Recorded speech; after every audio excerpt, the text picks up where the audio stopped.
kinabukasan. Super K, Super K, karunungan at kabutihan, asal, kagalingan, karangalan, kausayan, batang kapampangan. Super K, bagong kaalaman, bagong paraan, eskwela sa tahanan, bagong kabilasnan. Super K, Super K, TeleSkwela para sa kinabukasan. Super K, Super K, karunungan at kabutihan, asal, kagalingan, karangalan, kausayan, batang kapampangan. Super K.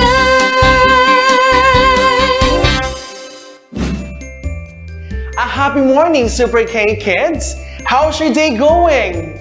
It's so nice to be back to school. I bet you are excited for another year of learning new things. In this episode, you will be experiencing interesting learning activities that will definitely make you learn, remember, and appreciate your meaningful journey in English 4. Super K kids, I am your host, Teacher TJ. And I will be your learning buddy in this episode. So I want you to sit back as I take you to a wonderful world of English, only here in Super K TeleSkwela. In today's episode, you will learn to recognize the parts of a simple paragraph. Sounds interesting, right? So kids, get yourselves involved as I take you in reading interesting stories that could make you relive some of your fun and colorful experiences. Do you have any ideas of what fun stories you will have? Come on kids, let's start your learning adventures. Here in the Super K TeleSkwela. As you perform each learning activity, ready your module, paper, and pencil, for I will require you to accomplish series of activities. Are you now ready to accomplish your first learning task? If so, listen well as we flash on the screen the activity you need to answer. For a starter, read the paragraph that will be flashed on the screen and be able to answer questions that follow. Write the letter of your answer on your answer sheet.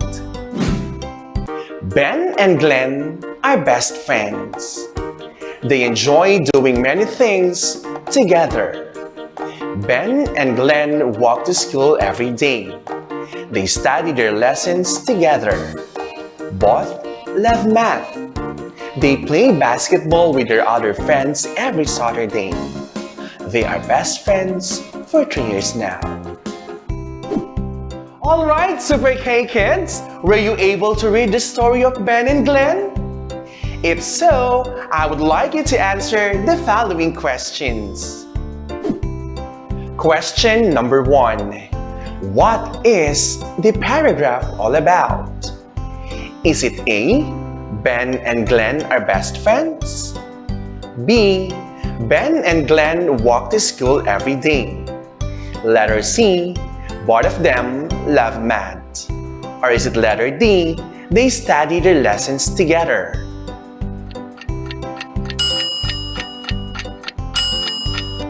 Question number 2. What is the beginning sentence of the paragraph? Is it A, Ben and Glenn are best friends? B, they study their lessons together? C, they are best friends for 3 years now? Or is it letter D, they enjoy doing many things together?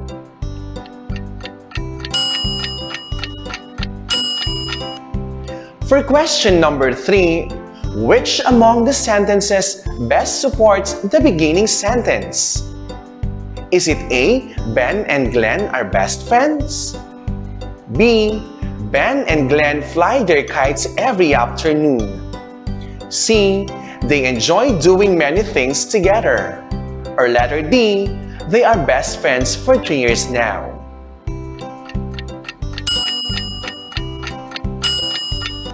And lastly, question number 4, which sentence ends the paragraph? Is it A, both of them love math? B, they are best friends for 3 years now?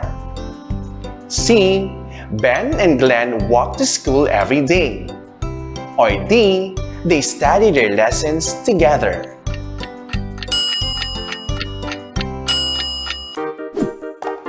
Time's up, kids! Let's now check your answers. What is your answer for item number 1? Correct! It's A! How about the second one? You're right! It's letter A! And for number 3, very nice! The answer is letter C.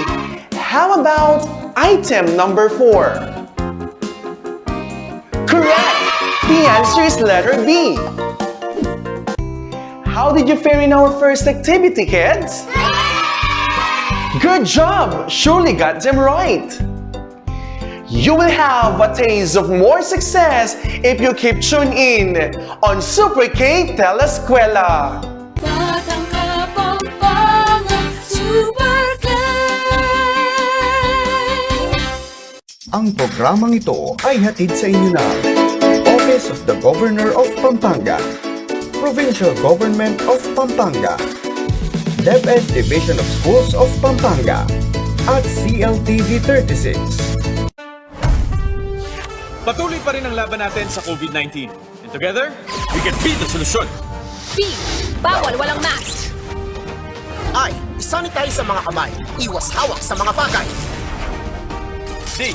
Dumistansya ng 1 metro. A. Alamin ang totoong impormasyon tungkol sa COVID-19. Protektahan natin ang sarili at mga mahal sa buhay. B-I-D-A. Be the solution sa COVID-19.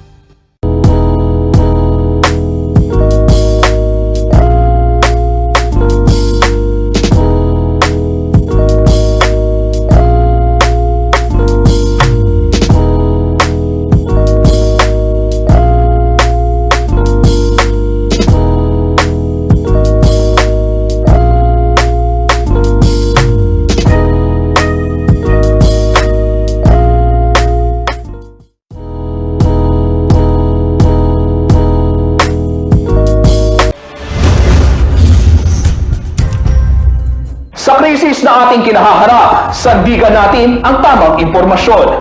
Tamang bilang, tamang datos, tamang pangalan, tamang balita, totoong sitwasyon. Huwag basta-basta maniniwala sa natatanggap na impormasyon o mga mensahe mula sa mga hindi opisyal na source. Makibalita lamang sa mga eksperto, otoridad at mga lehitimong news agency para makaiwas sa fake news. Kaya tumutok sa pinagkakatiwalaang puwersa ng balitang lokal dito sa lalawigan at rehiyon. Kasama nyo kami sa paghahanap at pagharap sa katotohanan sa ating paligid. Tandaan sa panahon ngayon, higit na kinakailangan natin na may alam at may pakialam.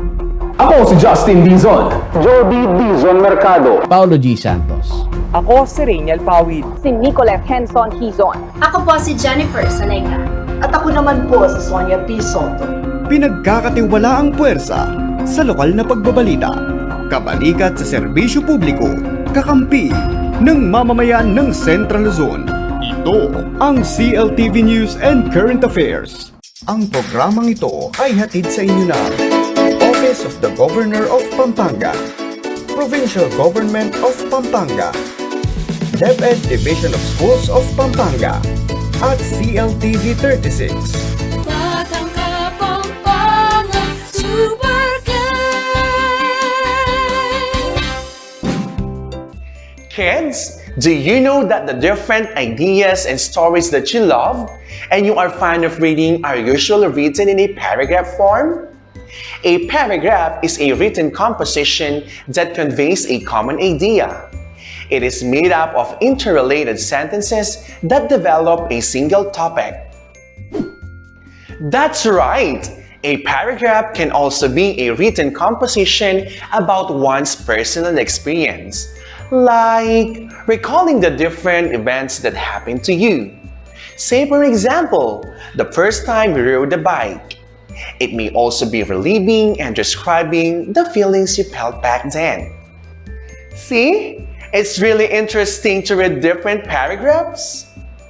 And kids, remember too that a good paragraph has 3 parts. The beginning sentence, which states the main idea. The middle sentences, which support and give details about the main idea. Lastly, the ending sentence, which summarizes the idea. In addition, the first sentence in a paragraph is indented. So, always use a capital letter to begin its sentence and end it with the right punctuation. The next activity will make you remember more the parts of a paragraph. Shall we continue, Super K kids? This time, I would like you to identify the beginning sentence in the following paragraph. Write your answers in your answer sheet. For paragraph A, one day, Mother and I cleaned the house. Mother shouted because she saw a snake. I called Father. I was afraid of the snake. Father laughed at us because it was not real. It was only a toy. All of us laughed. Then, Mother and I continued cleaning. Kids, you have 10 seconds to write your answer.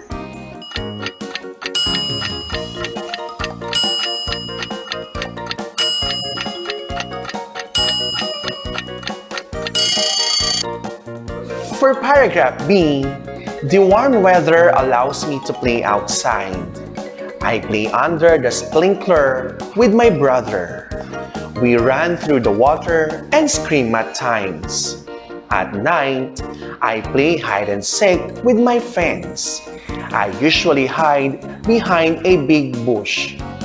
I love it when the weather is warm. Super K kids, your 10 seconds start now.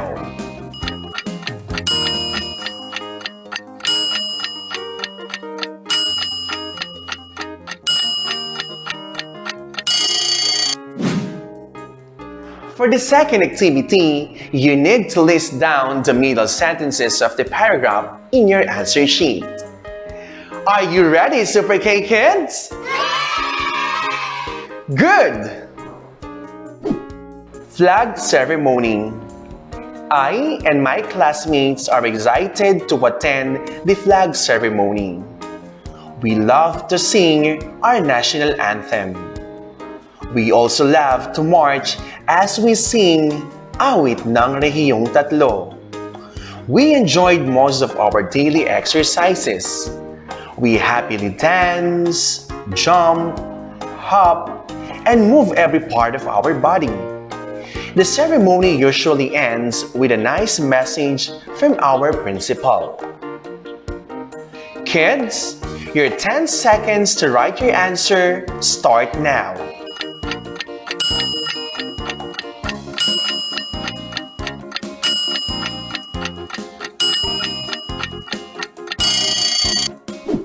Super K kids, I'll share to you an interesting fact. Let me see if you can guess it right. In the fairy tale Snow White and the Seven Dwarfs, what was the color of the apple that the evil stepmother witch gave Snow White to eat? When we return, we will be revealing the correct answer, so stay tuned after a short break. Batang Kapampangan, Super K! Ang programang ito ay hatid sa inyo ng Office of the Governor of Pampanga, Provincial Government of Pampanga, DepEd Division of Schools of Pampanga, at CLTV36.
Magbayanihan na, magbayanihan na,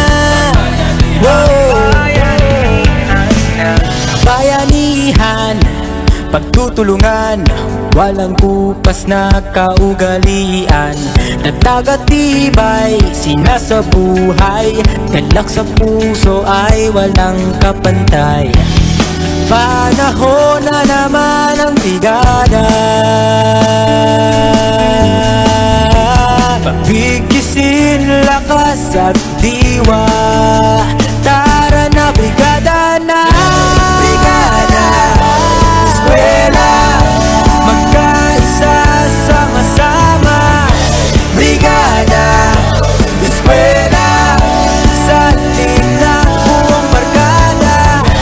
Brigada, eskwela, kilos na, magbayanihan na. Ikaw ako, tayong lahat, hawak kamay, sabay-sabay, kapit-bisig, buong bayan.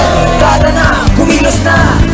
Tulong-tulong sa pagsulong, hatid na kalidad sa edukasyon. Sa kabataan, saya at dunong, buong madla sabay na aahon. Panahon na naman ng brigada, pagbigisin lakas at diwa. Tara na brigada na, brigada, eskwela, magkaisa sama-sama. Brigada, eskwela, salin na buong barkada. Brigada, eskwela, kilos na, magbayanihan na. Brigada, eskwela, kilos na, magbayanihan na. Brigada, magbayanihan na. Magbayanihan na.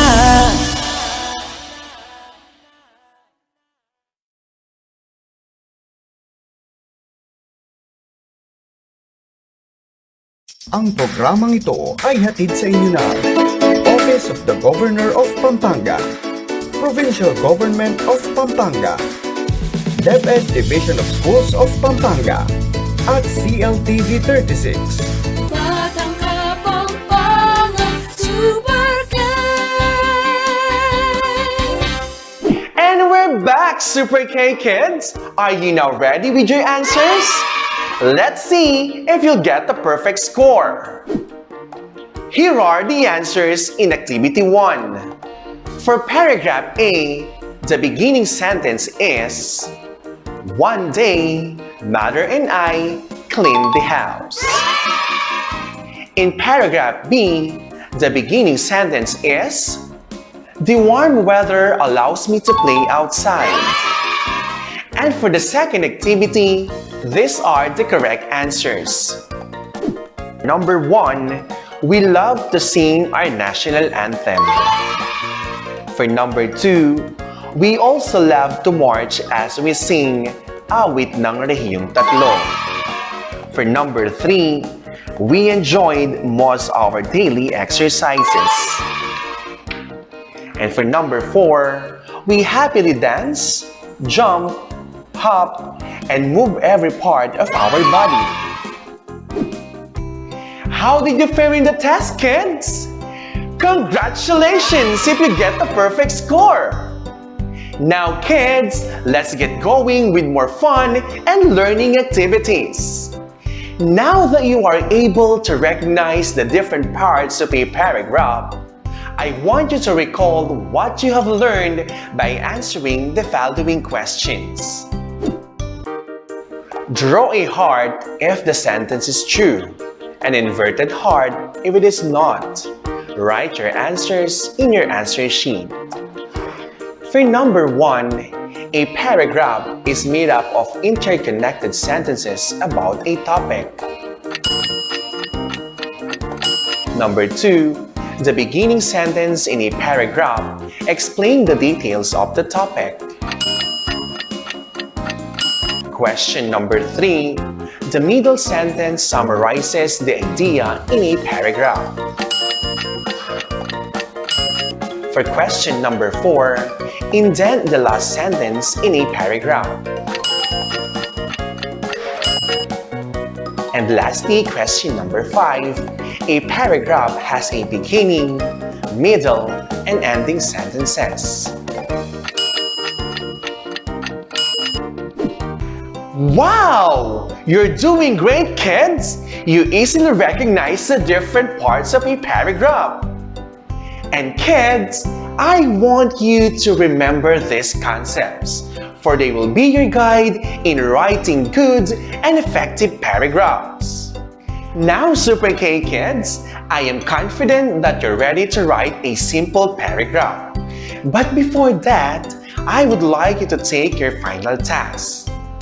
Again, ready your paper and pen and try answering this activity. You may write your answer in your answer sheet. Read the paragraph. Box its beginning sentence. Underline its middle sentences. And encircle its ending sentence. Do this in your answer sheet. Use of the internet has grown very quickly. In 1983, there were 562 computers connected to the internet. By the turn of the century, there were 72.3 million computers in 247 countries online. Experts say that the internet is now growing at a rate of approximately 40% a year. As time goes on, the internet is becoming more and more popular. You have 30 seconds to do this.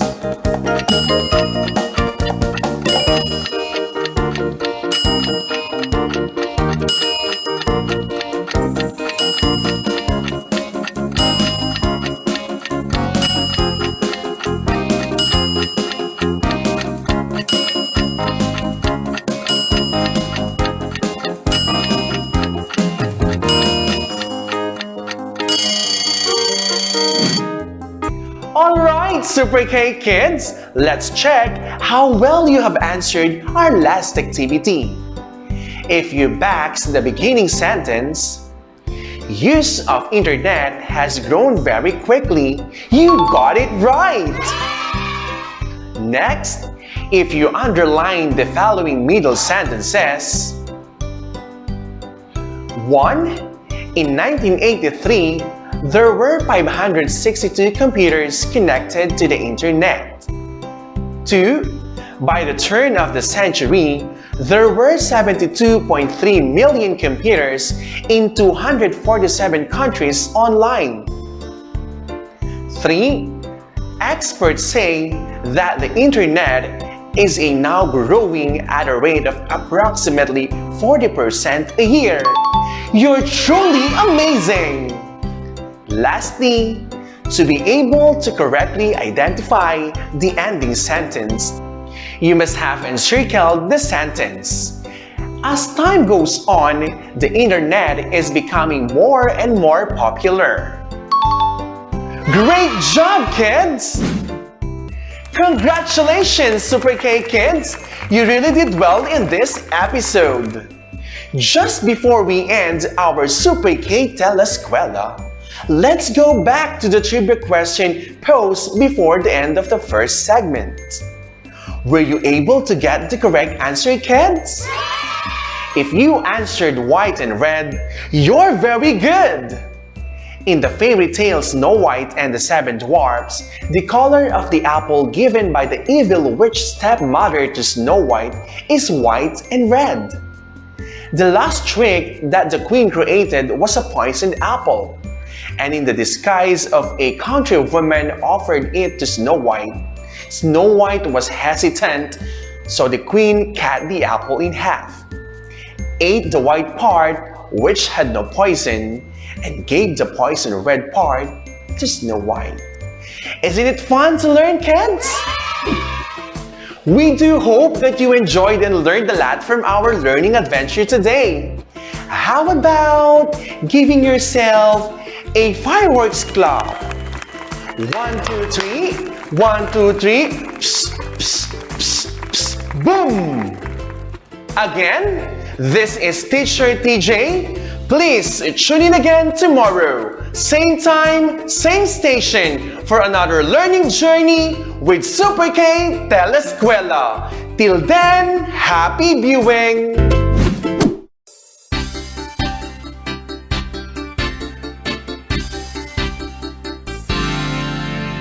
Super K, Super K, TeleSkwela para sa kinabukasan. Super K, Super K, karunungan at kabutihang asal, kagalingan, karangalan, kahusayan, batang Kapampangan, Super K. Ang programang ito ay hatid sa inyo ng Office of the Governor of Pampanga, Provincial Government of Pampanga, DepEd Division of Schools of Pampanga, at